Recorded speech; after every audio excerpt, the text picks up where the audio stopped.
Mister, you are muted. Yeah, okay.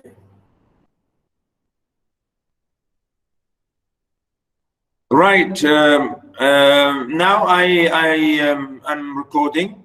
Okay, so really the example today is, as I said, is to do with musicality. And here really Edgar Allan Poe gave us a very good example about that in his really lovely poem called The Raven. And I will share with you the poem here for a while so you can open your notes, your books, and see page 42. Notice here again, this poem is an example of what I said, the trochaic meter.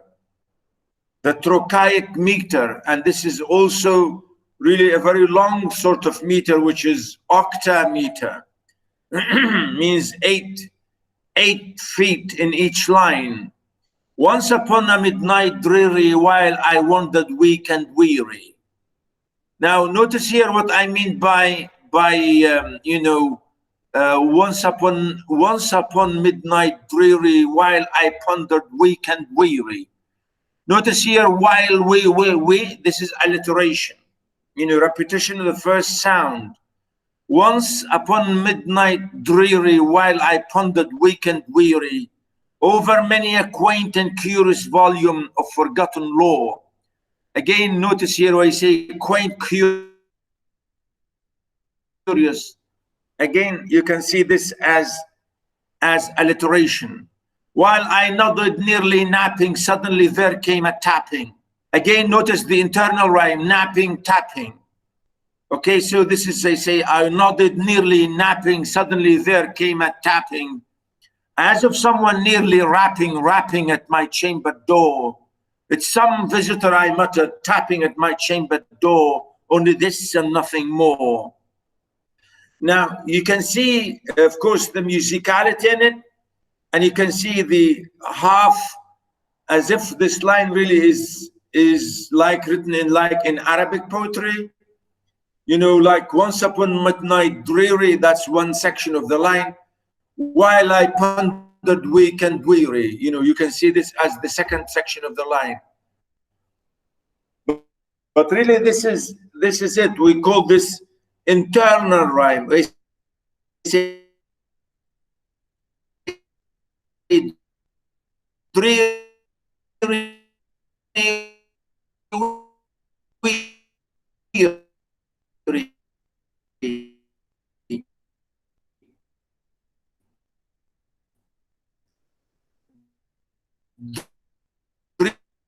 again, and repetitive, and no stress. The first syllable is stress. Once upon notice once upon a midnight dreary, while I pondered weak and weary. This is really unbelievably strong trochaic meter. Stress, unstress, stress, unstress. Once upon a mid, notice here, stress the first. Once right? Pon midnight dreary, while while I pondered weak and weary, right? Really, this is what we call trochaic. And here I scan the line for you. Here you can see it there. Notice on the next page here, you can see it. Once once up on a midnight dreary, while I pondered weak and weary, weary too, as you can see, dreary too, and upon too, right? And you can see there again the same thing. Over, here it's really the same thing. Over too, many too, a quaint, and curious volume of forgotten lore, right? Really, it's you can look at it. This is what we call trochaic meter, and it's called octameter. Octa means 8 lines, as you can see here. Notice the basic meter of the poem is trochaic octameter.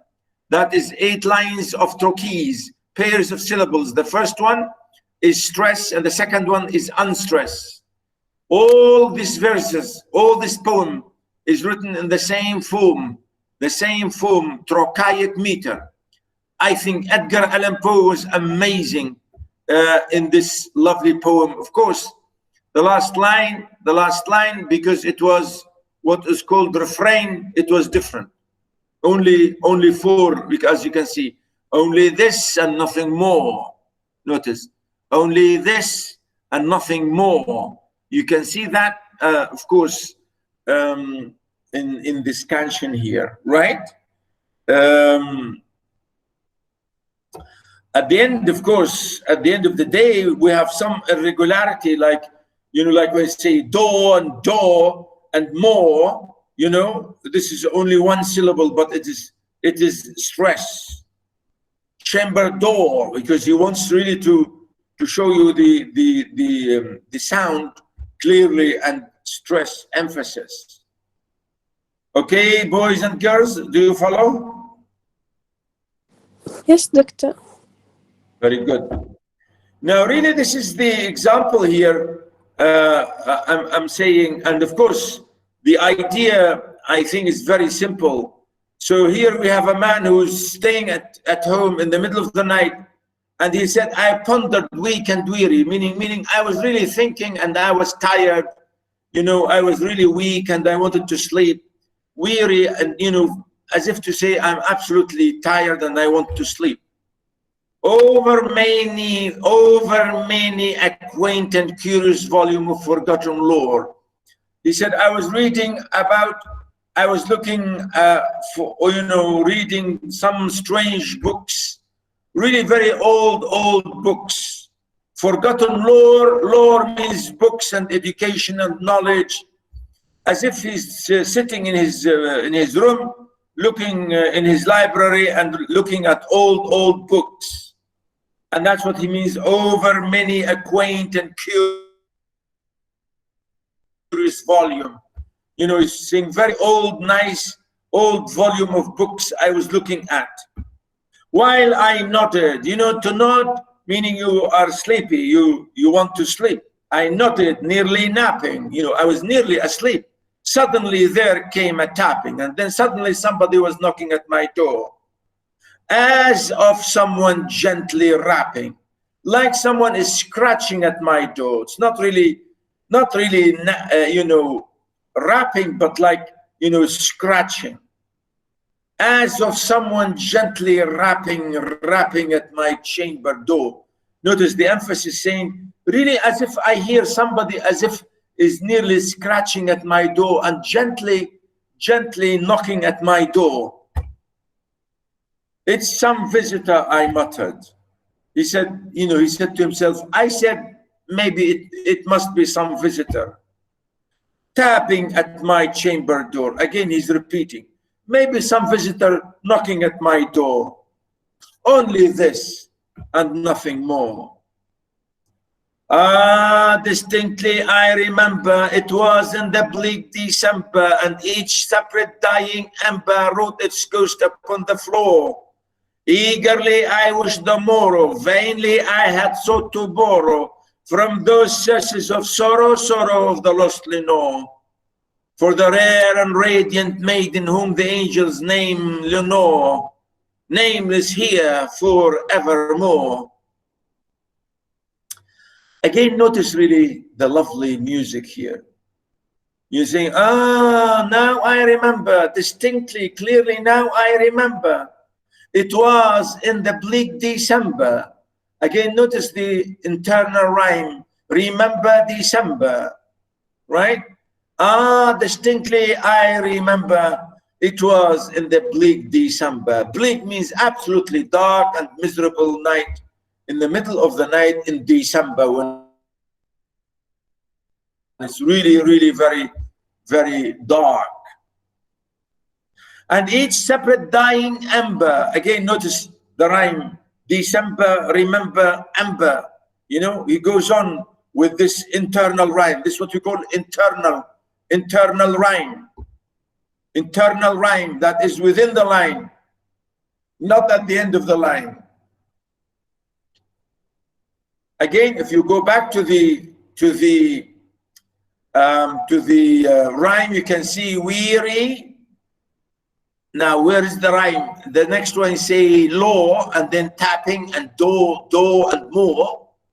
So really, there's irregularity here. A, B, C, B, B, B, right? Law, do, more. You know, they all rhyme, whereas weary and tapping, they don't rhyme. Okay, so here there's no real rhyme, but weary with dreary, yes. And again, we say tapping with napping and rapping. You say yes. So this is the funny internal rhyme, but not, because this is really, again, part of the complication of the rhyme in this poem. This is again as an example of what I'm saying here. Okay, girls and boys, do you follow? Yeah, hopefully you do. So notice he said, yeah, now I remember. It was in the middle of December, or very, very dark night in December. Bleak means very isolated and very frightening dark night of December. And each separate dying ember, he said, you know, he was sitting next to the fire, and the fire is dying. And he said, this ember means these pieces of fire are dying. He said, each separate dying ember wrote its ghost upon the floor. He's saying the shape of these flames, or this fire is giving its shape on the floor. Wrote, as if to say he wrote, or as if to say written, or something like this, or worked its ghost on the floor. It means shaped. Shape on the floor. Sorry? It means shaped. Yeah, that's what I mean. Yes, absolutely. Shaped, yes. Worked its shape, you know, done its shape, like drawn its shape. Let me put off this AC.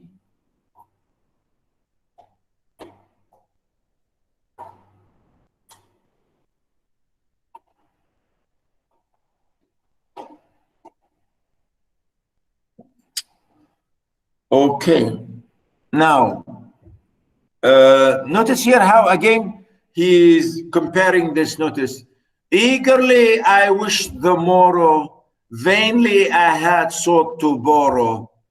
Again, the same thing, you know, the internal rhyme, like in the third line. Notice the third line above is the same thing, napping, tapping, rapping. And here, morrow, borrow, sorrow. Notice the same thing. Borrow, morrow, sorrow in the next line. So this is here the system he's really using in these lines here. Of course, he's doing this deliberately again in the same way, right? Distinctly, I remember it was the bleak December, and each separate dying ember wrote its ghost upon the floor. Eagerly I wish the morrow, meaning I was really hoping to the morning to arrive. You know, he was in the middle of the night, and he was tired, and he was sad and miserable, and he said, really, I was hoping that the morning will come quickly. I don't want to stay all this time here. Eagerly I wish the morrow, meaning I was really hoping to get the morning done. Vainly I had sought to borrow. Again, you know, saying I was trying to borrow some kind of, you know, feeling, but it was in vain. I was trying, but it was really in vain. It was useless and helpless. From my books of surcease, from my book, Surcease of Sorrow, you know, as if to say, I was trying to get some compensation from these books, these dead books of sorrow which I was reading. I was trying to forget my dead Lenore. Sorrow for the lost Lenore, for the rare and radiant maiden, whom the angels name Lenore. Again, notice rare, rare and radiant, maiden whom the angels name Lenore, nameless here forevermore. Again, name and nameless. Again, the same, really we say here, alliteration. Again, radiant, rare and radiant. Again, you can say as alliteration. Again, he was saying, I was hoping to listen, to forget this lovely Lenore. And he said, the rare and radiant maiden, she's absolutely lovely, rare creature, and she was radiant, shining with beauty. And the angels called her Lenore, as if to say she was given a name by the angels, right? Again, he said, given her name Lenore, nameless here forevermore. But maybe here nobody knows her. Now she's dead. Now she will be, nobody will remember her forever. She's now nameless, meaning she's dead. And the silken, sad and certain rustling of each purple curtain thrilled me, filled me with fantastic terrors never felt before. So that now, so still the beating of my heart I stood repeating, it's some visitor entreating entrance at my chamber door. Some late visitor entreating entrance at my chamber door. This it is and nothing more. Silken, sad and certain. Again, this is sir. This again you can say as really alliteration and very clear really. And he wants to say this. Even the sir rustling again and unsir. This you can say this as consonants. And really, this is really amazing. The idea here. Remember, I think I mentioned this to you before about the assonance. Let me double check that with you. Where is it?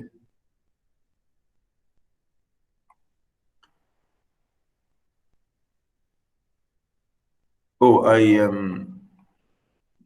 I think in the literary terms, I'm just checking.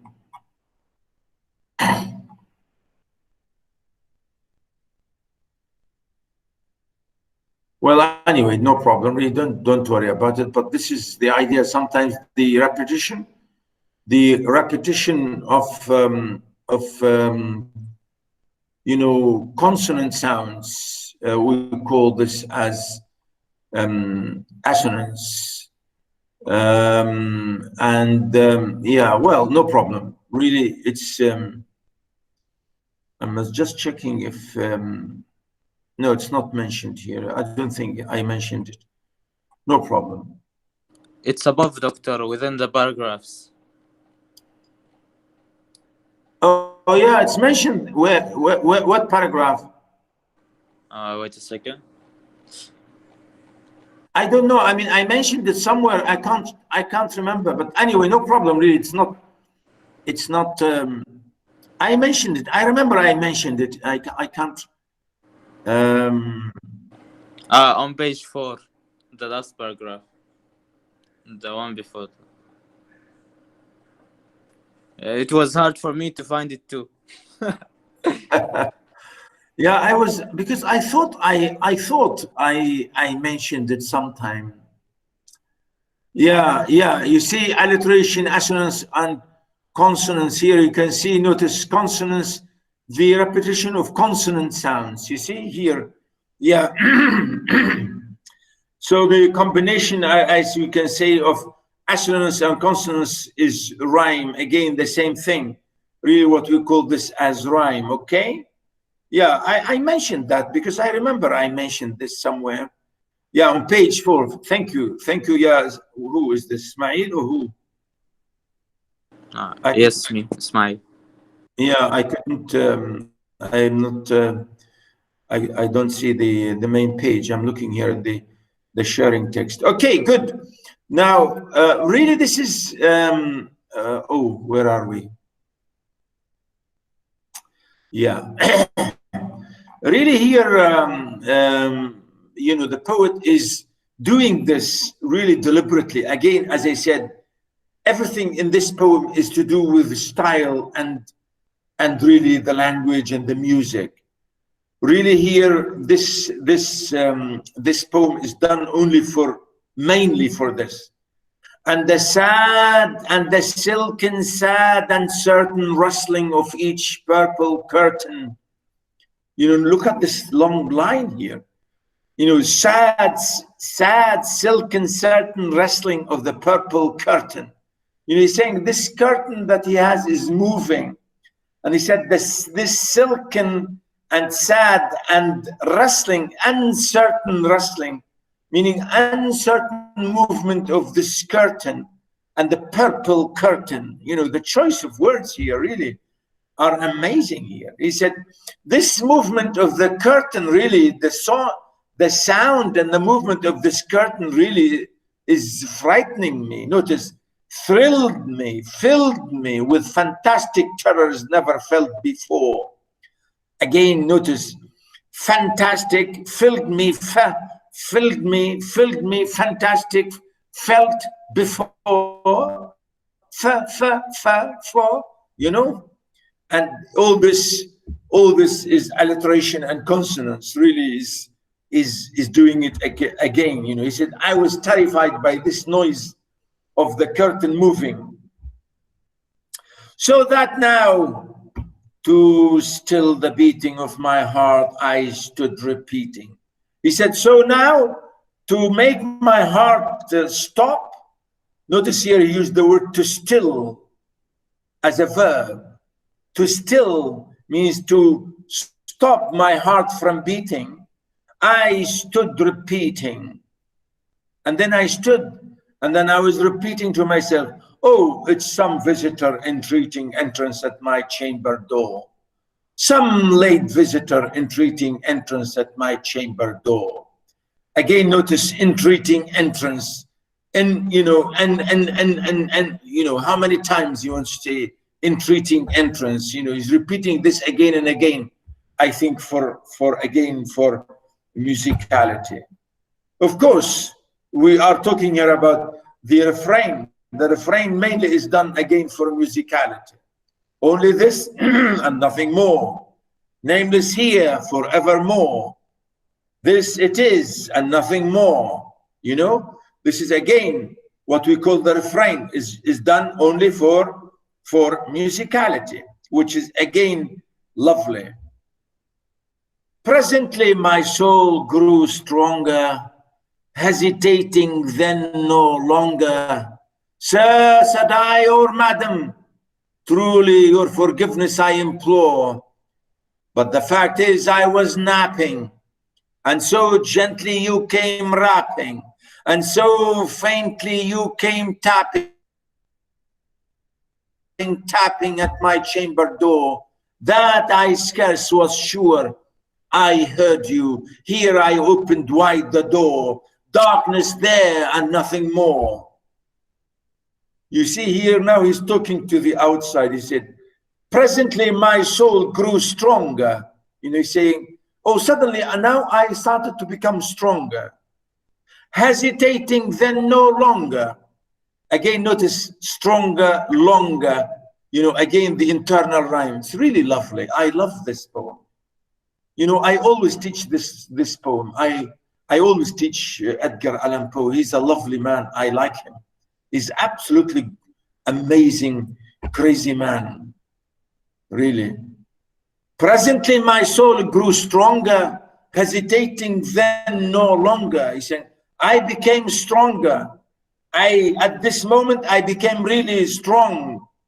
I now no longer feel frightened. Hesitating no longer. So I wanted to take action and not to hesitate anymore. Sir, said I. Madam, maybe he said, oh, sir or madam. Truly your forgiveness I implore. He said, please forgive me. Please forgive me. Maybe, please, I beg you, you forgive me. But the fact is I was napping, because he said I was nearly asleep. I didn't hear you properly. And so gently you came rapping. You know, you came to me and you were knocking gently. You were knocking at my door, and I was asleep. I'm sorry, I did not hear you. And so faintly you came. Again, he's repeating the same thing. You faintly came tapping. Again, weakly and gently you were knocking at my door, napping, tapping at my chamber door. Again, you know, the same thing. Then scarce was sure I heard you. And then I said, really, I must have heard you. Definitely, I really think I have heard you. Here I opened wide the door. And then I said, now I opened the door.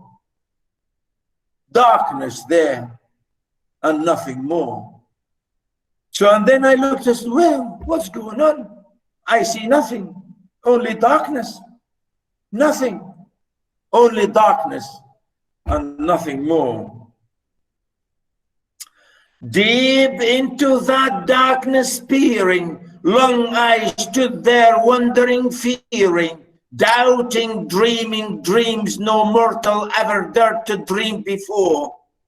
But the silence was unbroken, and the darkness gave no token, and the only word there came spoken was the whispered word Lenore. This I whispered, and an echo murmured back the word Lenore. Merely this and nothing more. Wow, I love this. He said, I opened the door and then I was looking outside. He said, deep into the darkness peering. You know, I was looking deeply into the darkness. Peering means I was gazing and looking. And notice again the alliteration, peering, fearing.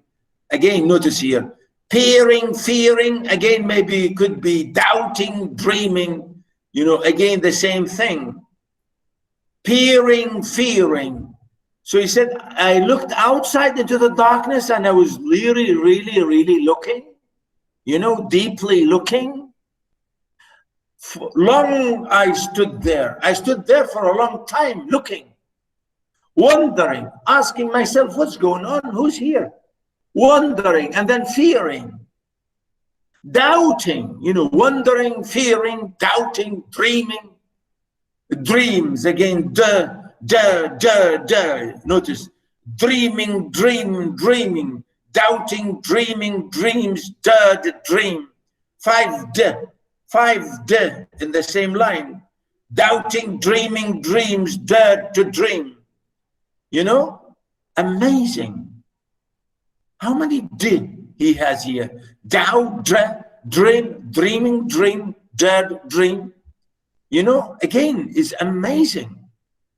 And he did it again. He did it for musicality, for rhythm, for rhyme. He said, there I was doubting and then I was dreaming.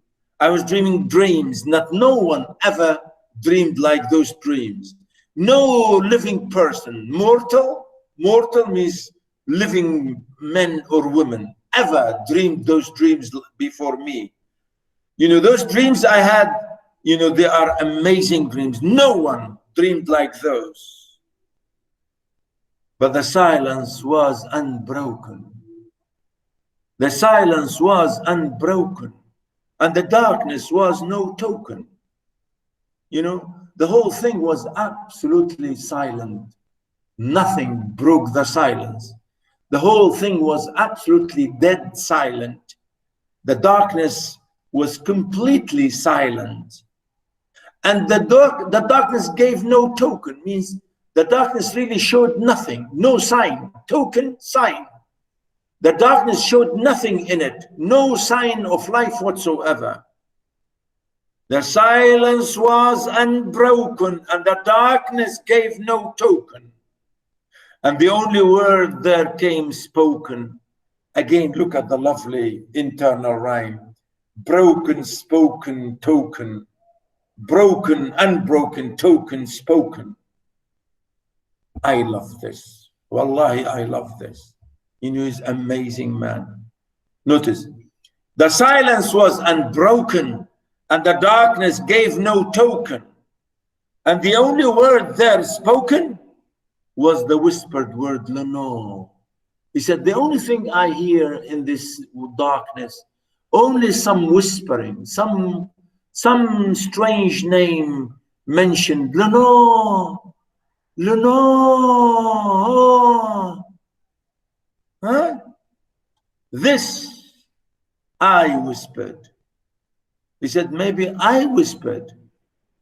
And an echo murmured back the word Lenore. Maybe this is what I said. And the echo of the darkness brought back to me the voice. Maybe I said Lenore. And the voice came back to me, oh. You know, the echo will go back, Lenore. And then, oh. You know, the way the echo will come back. Merely this and nothing more. Maybe this is the only thing. There's nothing else. It was only my voice. Back into the chamber turning, all my soul within me burning. Soon I heard again a tapping somewhat louder than before. Surely, said I, surely that is something at my window lattice. Let me see then what the threat is and this mystery explore.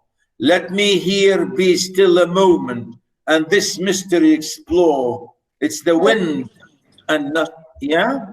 Doctor, is he waiting for Lenore to come back? This is... Lenore is dead. Then why he... Then yeah, why was he calling her? You know, if you lose somebody you love, you go crazy for them. Okay. Do you understand? Okay. He is really, he feels so bad because he lost his wife Lenore, and he's very sad. So he thought that she's coming back to him in her ghost. You know, when you lose a loved one, sometimes you behave like a crazy person. And our friend here is crazy. Okay. Do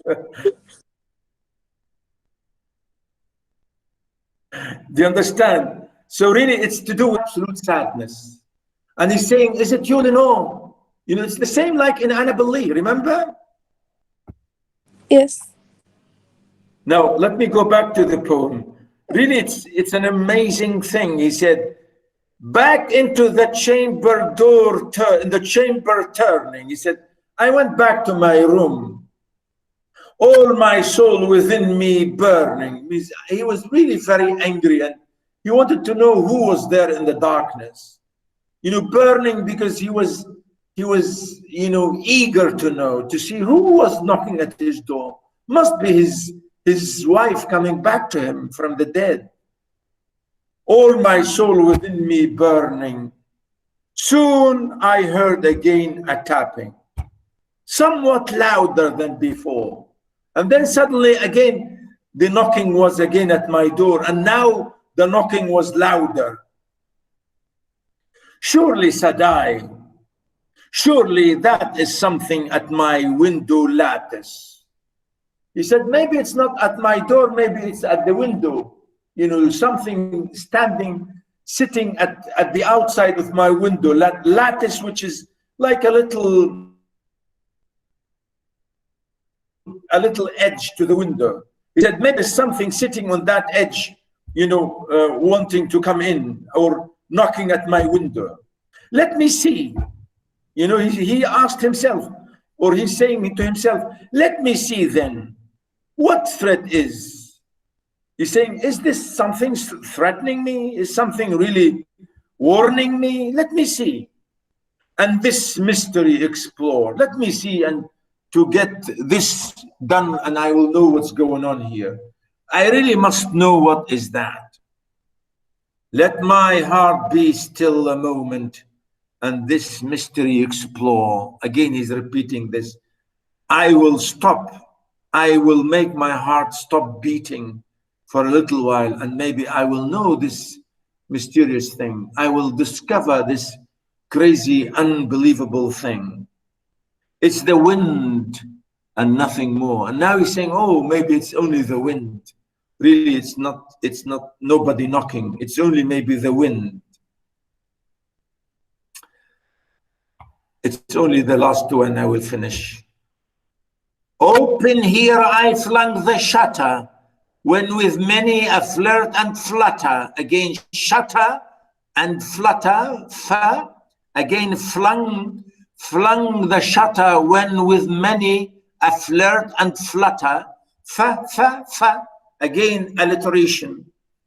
So he said, I opened my window, the shutter, which is the outside windows. You know, in Western countries, windows, they have double windows. They have the glass inside and the wooden stuff from outside. So, you know, to open the windows. So he said, I opened the flutter. Flung, you know, means quickly I opened. With many a flirt and flutter, meaning I was really maybe frightened and, you know, terrified. In there stepped a stately raven. In there stepped a stately raven. Stepped stately. Again, you know, something like consonants and assonance and even alliteration. And then he said something immediately. Stately raven means a very big, massive raven. Came in, he said, suddenly came into me a raven of the saintly days of yore. Again, stepped stately, saintly. Again, using the same thing, alliteration and assonance. So he said, as if a raven from the old great days of yore.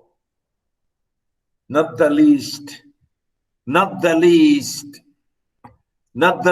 obeisance made he, not an instant stopped and stayed he. You know, obeisance means, I say here, a bow or a courtesy. So he's saying this raven made no obeisance to me, nor, he said, not an instant stopped or stayed he, and immediately he jumped in.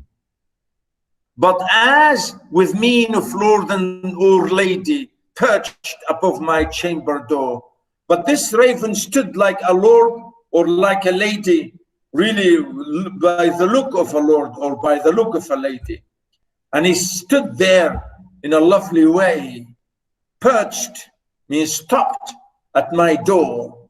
Perched, again he's repeating that, perched upon my chamber door, perched upon a bust of Pallas,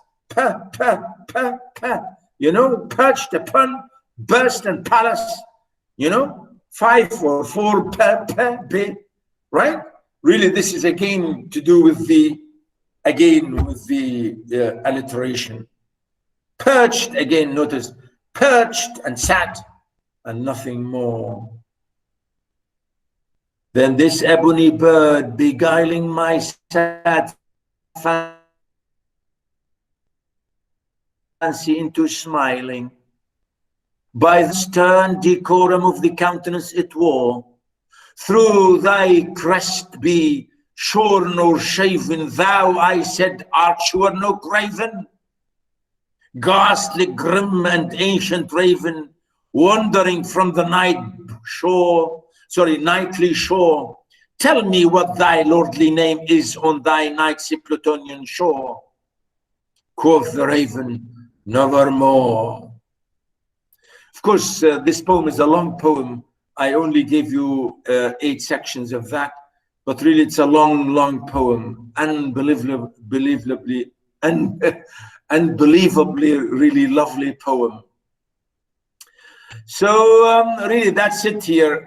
You can see the example, and please, you can read the poem here. I gave you examples of that, the explanation. Please read that because I don't want to read it for you. Again, here I talk about musicality. Again, you can see it. Please read that on your own because I don't have time to read that for you at the moment.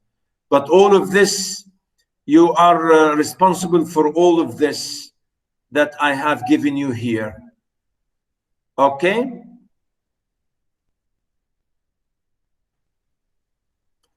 Okay,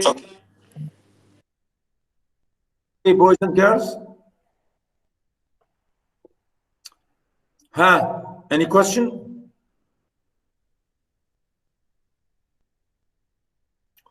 Questions? No. Okay, I will move on to the next example of music and the musicality. Really is another amazing man, and he's William Blake. William Blake, and I think I gave you maybe one example before by him.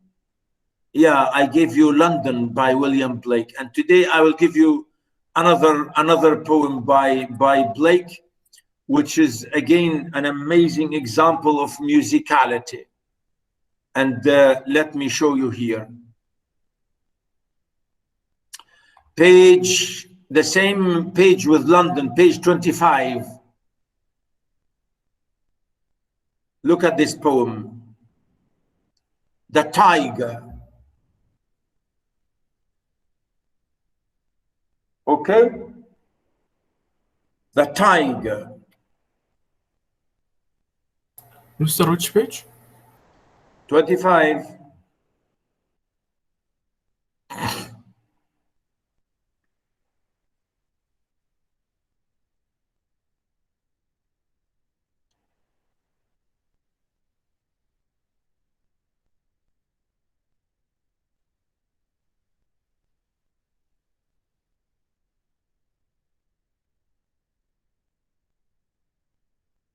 You found it?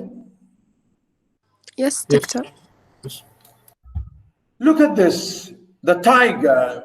Tiger, of course, you know, it's an animal, a wild animal, which is really very strong animal next to the lion. Even people think that tigers even are more, maybe people think that tigers are more powerful than lions. I don't know, but really tigers are amazing figures again. And here the poet really is talking about this tiger in a very amazing fashion. Tiger, tiger, burning bright in the forests of the night, what mortal hand or eye could find thy fearful cemetery? In what distant deeps or skies burned the fire of thine eyes? On what wings dare he aspire? What the hand dare seize the fire? And what shoulder and what art could twist the sinews of thy heart? And when thy heart began to beat, what dread hand and what dread feet?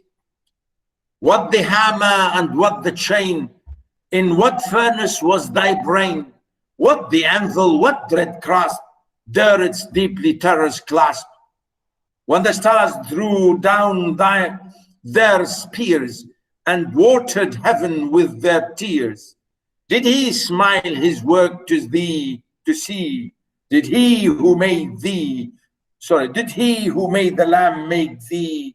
Tiger, tiger, burning bright in the forests of the night, what immortal hand or eye dare frame thy fearful cemetery? Now notice the first stanza, the last stanza is repeated. It's repeated. The same stanza is repeated. The first one, the introduction and the conclusion is the same stanza is repeated. Really but what do you think here? What is the maybe the thing that maybe drew your attention?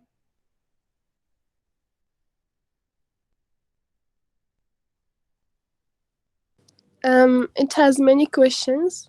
Very good. Very good, Ya Ala. You are my girl. Yes, absolutely. Many questions. Many questions. Yeah. Why do you think the questions?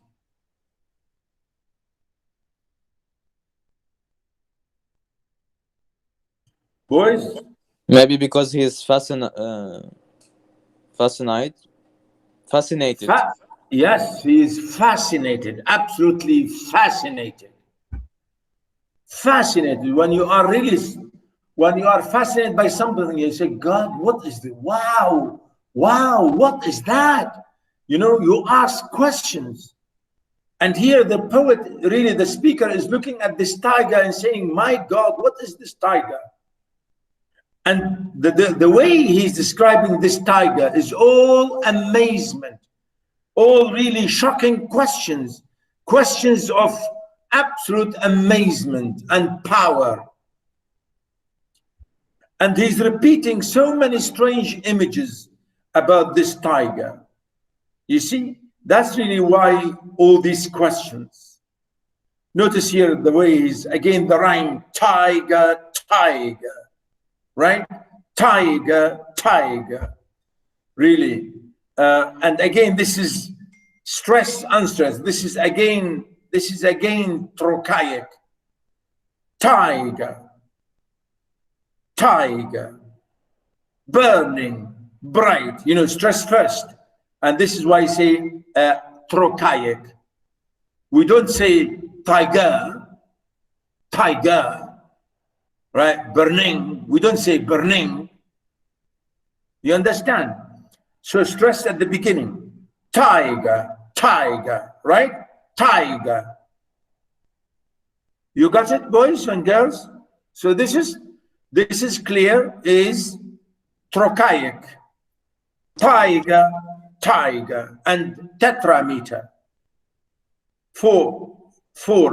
Tiger, 1, tiger, 2, burning, 3, and bright, 1.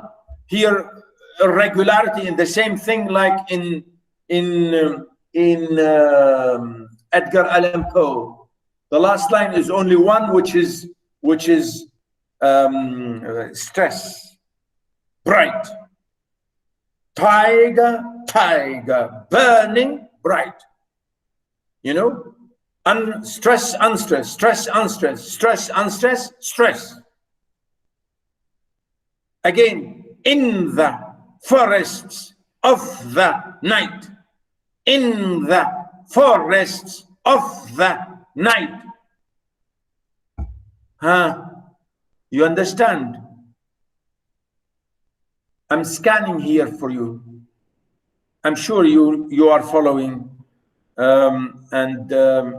it's by now, it should be by now clear, isn't it?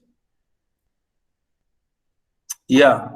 So he's looking at this, he's saying, look at this amazing tigers. Burning bright means absolutely very lovely. The color of this tiger is very shining, beautifully shining bright, absolutely lovely looking. In the forests of the night. You know, tigers, you know, in the middle of the night, you know, he said forests of the night. You know, here forests really is a metaphor, and you say forests of the night, you know, as if to say, you know, means deep, dark in the night.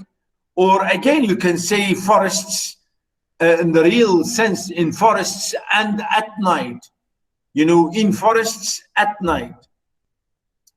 What immortal hand or eye could frame thy fearful symmetry? Who could have made you? What kind of hand which really made you could frame thy, could make you, could create you? Again, notice here, fearful symmetry means this amazing balance. Symmetry is balance, you know, the real absolute lovely balance in your creation. The way you look, your shape is absolutely balanced. And he said fearfully. Fearful balance means absolutely perfect creation. You say, my God, mashallah, what is this? Right? He said, what could? Again, he said, immortal. You know, immortal, not mortal. Means, you know, what kind of God which made you? And what distant deeps or skies burned the fire of thine eyes? Again, he's here again comparing his eyes to absolutely lovely, beautiful sky. Again, he said, distant deep means absolutely blue sky. And he said, again, notice he's saying that even the fire, he said, your eyes looks like fire, and burnt the fire of thine eyes. Again, the way you look into your eyes, as if there is absolutely lovely shining fire, and the eyes are so shining blue, shining absolutely lovely color in blue. On what wings dare he aspire? What the hand there sees the fire. Again, as if to say, he's comparing this this animal as if to be flying in like an angel even. What wings dare he aspire? What the hand there sees the fire. Who can touch this fire?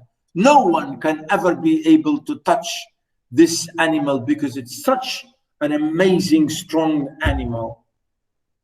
There sees, to touch, to catch. No hand can ever touch this animal because he's such an amazing figure. Even he said it's like flying in with wings in the sky. And what shoulder and what art could twist the sinews of thy heart? Now again here, you could think of this, maybe he's talking about like an artificial, maybe a statue of a tiger, as if an artist created this tiger, and that's why he's saying, artist. What shoulder and what art could twist the sinews of thy heart? No one,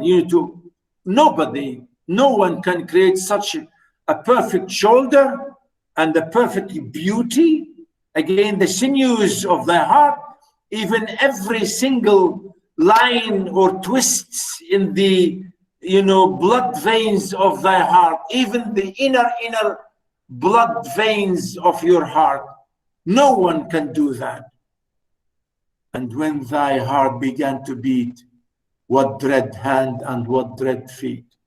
And when your heart is beating, and when your heart begins to beat, no one will ever come or will ever dare to touch you or come near you, or even will even be close to you. No hand or no feet will be able to come near you because you are terrifying. And that's why, again, in the next stanza, he used the word thing about the artist, as if to say, even an artist who would make an artificial tiger would not be able to make such an animal. And that's why he said, what the hammer, what the chain, like a blacksmith who's making an iron bronze or an iron bronze statue of a big massive tiger animal. Statues that are built and put into squares and main squares of the city. And he said, the man who made this, what kind of hammer he used, and what kind of chain he used, what kind of furnace he used. Furnace, to melt the iron. What all this can make your mind, your brain. What the anvil, again, the anvil like a chisel, something like a chisel which you dig deep into the wood or into iron. What dread grasp, who can catch there its deadly terror's clasp? He said no one was able or could do such a creation. The artist who made you was an amazing artist. With his hammer, with his chain, with his furnace, with his anvil, again, with the grab that he, the way he clasps you or the way to catch you, his catch was an amazing catch when the stars threw down their spears. Again, now he's comparing, even when the sky, when the sun, the stars, shine on you, and watered heaven with their tears. And when the rain comes from heaven, here notice he's comparing heaven to a human being crying. Heaven cries water, rain.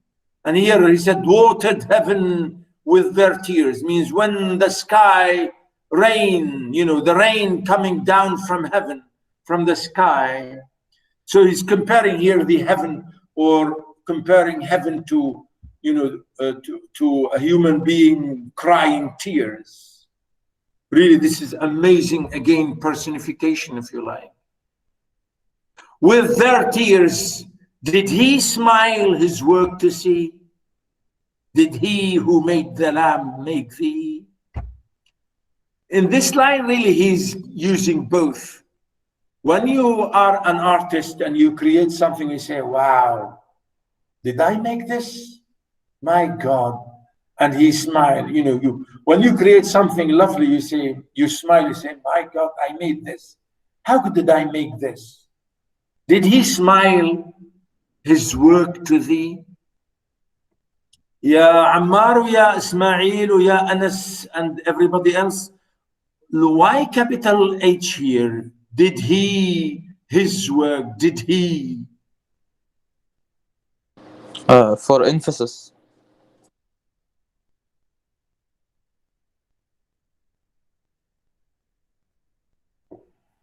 Yeah. Ala, do you agree? No. What is it then? Layla? Maybe because he's referring to a name. Usually you would write a name with a capital letter. No. Nabiha, Hajar, Anas. Hello?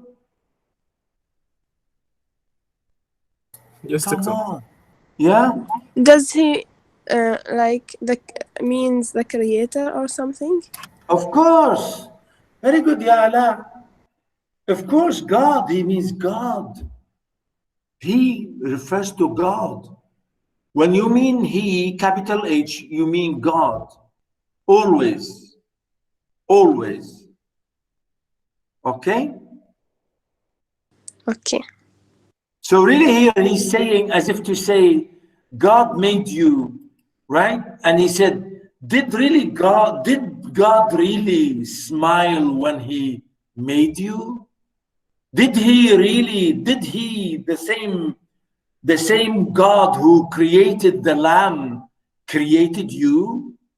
يعني اللي عمل النعجة عملك يا إلهي يا ربي دخيلك. Isn't it? هل نفس الخالق الذي خلق النعجة خلقك أنت؟ استغفر الله العلي العظيم. Isn't it? Come on, man. Yeah, really, this is here. The poet really is amazingly showing the greatness of this creation.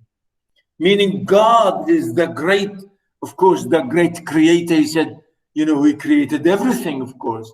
And he said, God, the same God which made the lamb, the really peaceful, lovely lamb, could create you, the savage, terrible animal? Could that be? Could that be? Of course, he's really emphasizing this. And this is nothing to do with Christianity or with religion. Don't worry about it. Some people talked about it, about being religious or not. But really, that's not the question here. They look at the description and the music here in this poem, and the tempo, really the tempo, the rhythm, really the beating of the line is the important thing here. Tiger, tiger, burning bright. Really, this is as if you are marching army. Okay? Oh, I forgot to tell you, by the way, about about there's a song.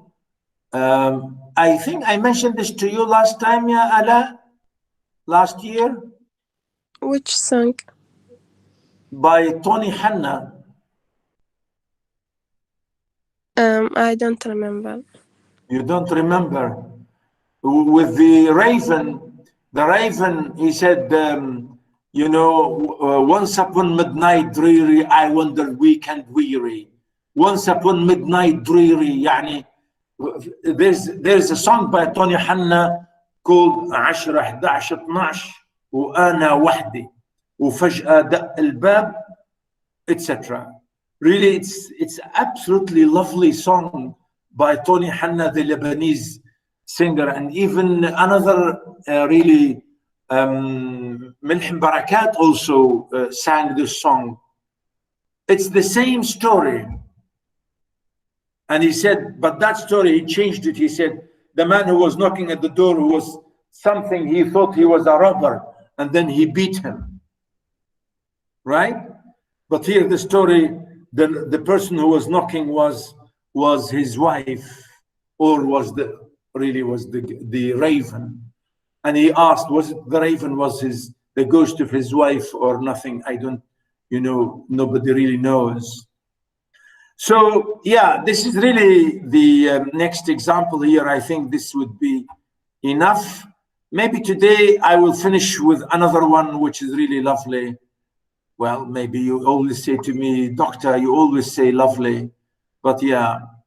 Wordsworth really in this here gives us a nice poem. Where is, yeah.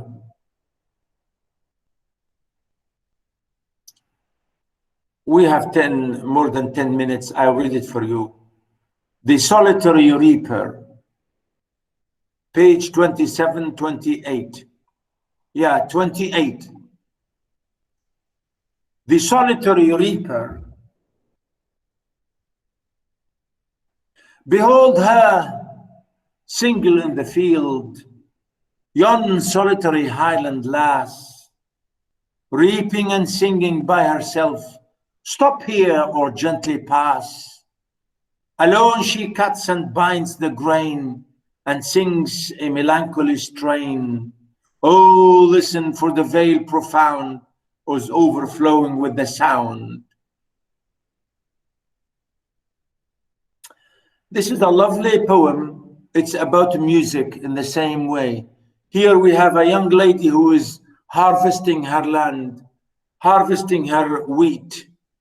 Notice here, behold her, look at her, single in the field. She's working alone in the field. Yon there, solitary highland lass, a very lonely mountain girl, lass, a girl, Highland in Scotland. Really, this is a reference to a Scottish lady working in her field alone, and she was harvesting, with a sickle in her hand, and she was reaping her harvest, and she was singing while she was harvesting, and she was alone and singing lovely music. And he said, look at her, single in the field. That's why you can see the title, Solitary Reaper, the woman who is reaping alone, right? We say here, you have this in this country, موسم الحصاد, حصاد القمح. Anybody has this in their country, in their village?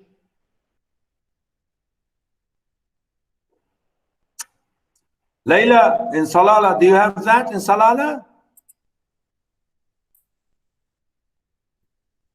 No, doctor. Oh, We don't really? have. No wheat, no grain? Maybe in mountains. In mountains, yeah, very good. Anybody saw this in reality about harvesting? Come on, you are all city people. You are not villagers. No villagers. Yes, harvesting what?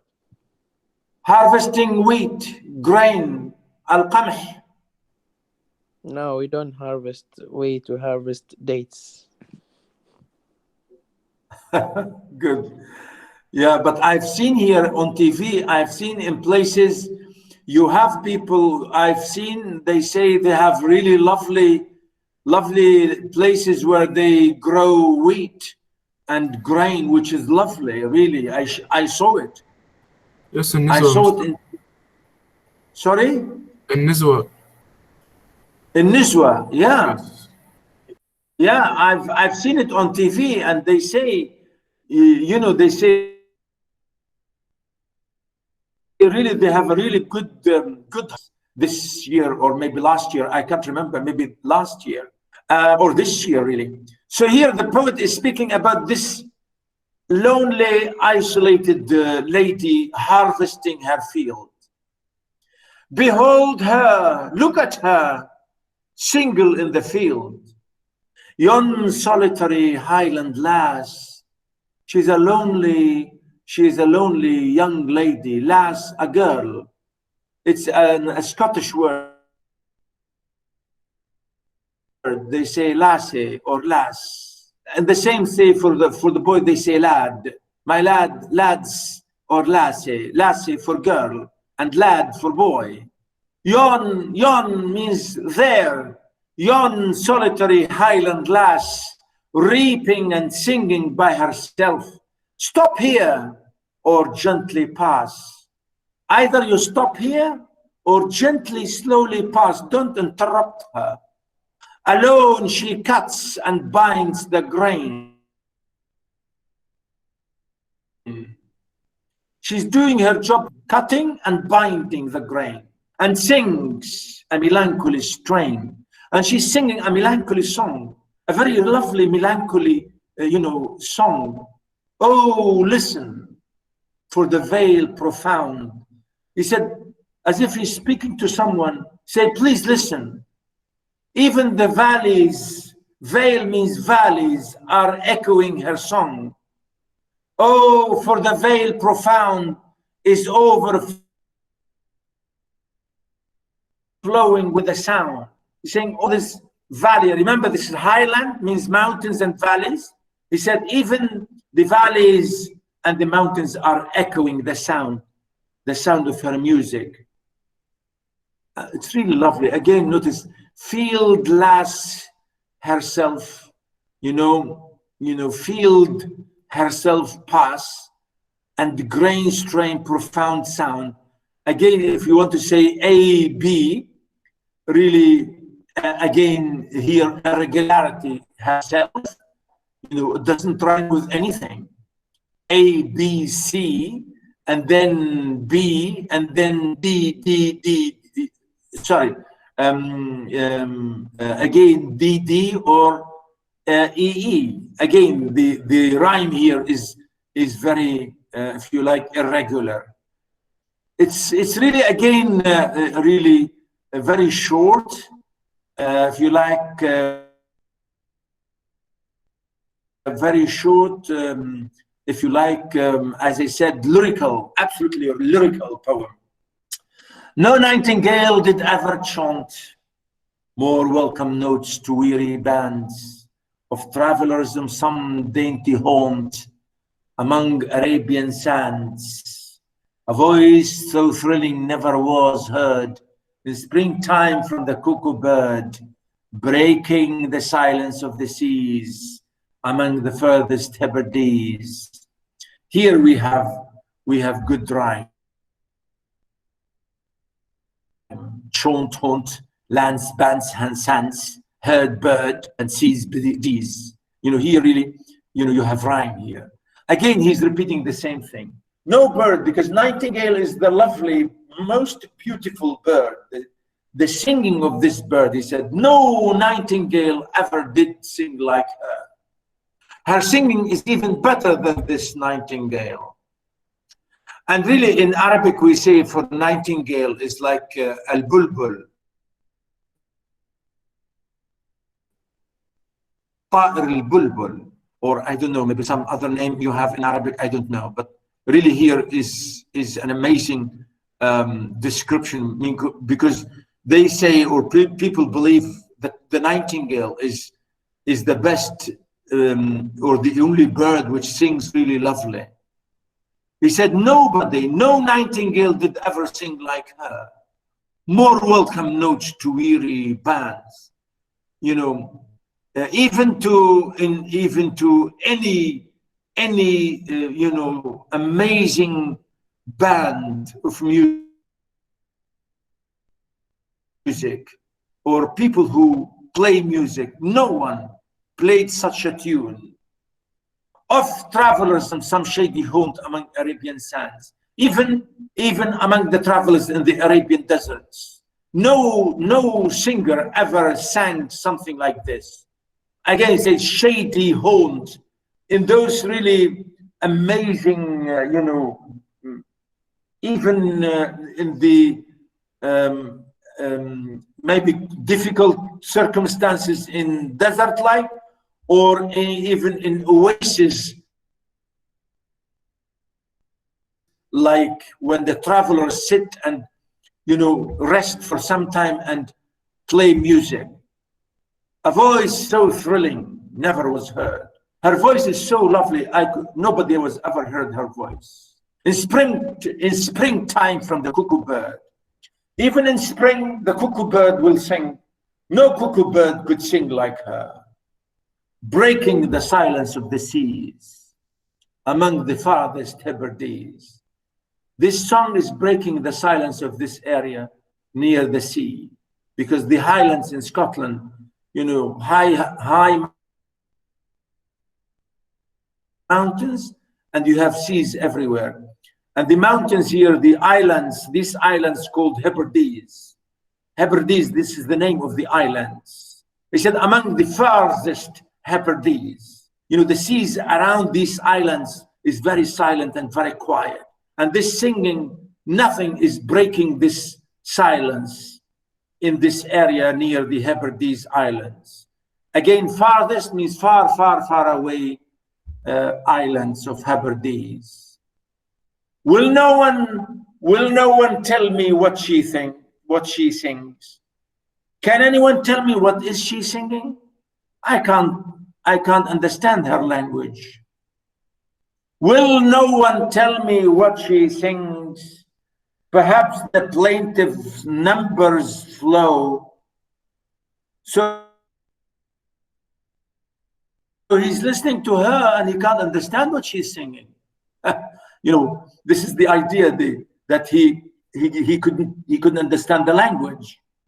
He said maybe she's singing the plaintive numbers flow for old unhappy far off things of battles long ago, or is it some more humble lay, familiar matter of today, some natural sorrow, loss or pain that has been and may be again?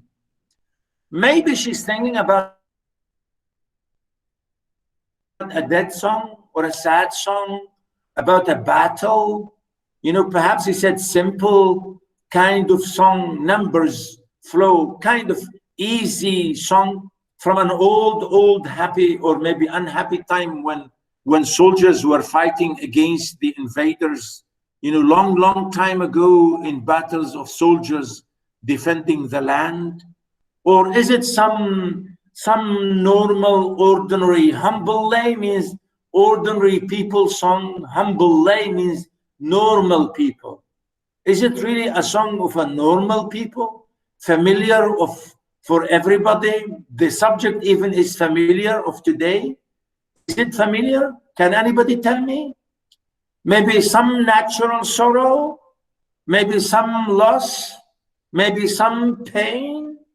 What has been and maybe again? Maybe that has been, maybe she's singing for that, or maybe this is, can anyone tell me? Where is the theme the maiden sang, as if her song could have no ending? Again, this is a funny thing because the girl is singing in Scottish, and sometimes Scottish people speak in Gaelic. They speak in Gaelic. Gaelic or Celtic language. Celtic, really. It's called Gaelic, like the Irish and Scottish people speak in Gaelic. It's not English. And really, that's why he didn't understand her. And he's saying, is this lady singing something? But you see, he loves the music.